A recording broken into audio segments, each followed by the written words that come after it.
சாமி கிட்ட சொல்லி வச்சு சேர்ந்தது இந்த செல்ல கிளியே. இந்த பூமியுள்ள காலம் மட்டும் வாழும் இந்த அன்பு கதையே.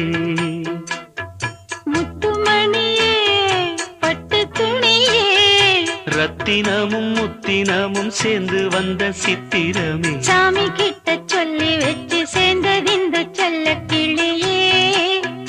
இந்த பூமியுள்ள காலம் மட்டும் வாழும் இந்த அன்பு கதையே.